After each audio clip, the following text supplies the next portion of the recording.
This is World Class BeerCast. This is World Class BeerCast.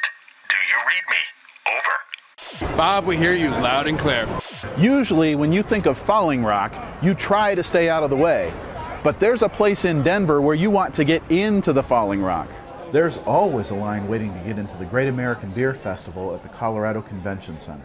But not too far away, a famous craft beer establishment has been drawing crowds for years in downtown Denver. Welcome to the Falling Rock.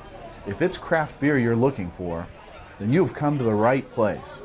It's not just beer, it's the variety.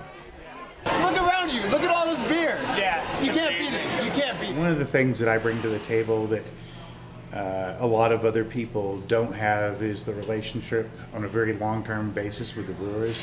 And it didn't start when I opened up Falling Rock. An awful lot of those people I've known for 10 or 15 years before I even opened up Falling Rock. And, you know, we were all kids, really, just starting out drinking beer and wanting to drink something besides the classic industrial lagers. And so that was a very small group of people that were home brewers and all that kind of stuff. And we were all looking for the same thing. There weren't all that many people doing that back in the early 80s.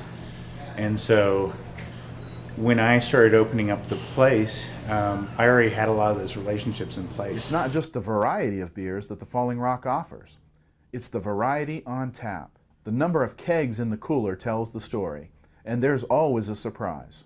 As we empty a keg, there's another keg of something equally as interesting right underneath it, and I start tapping into that. And I'll get on the speakers and say, okay, this is the new beer that just got put on, because, I mean, I can't put it on a menu.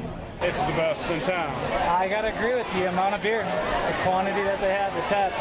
And if you're wondering how the place got its name, We were up in the mountains driving along, and we were going over Berthoud Pass towards Winter Park, which is a nice ski area, and noticed all these signs that said Falling Rock. And so I just very flippantly said, you know, we should just call the bar Falling Rock. And we just never thought of another name. It just sounded right. I'm Bob Mack for World Class BeerCast.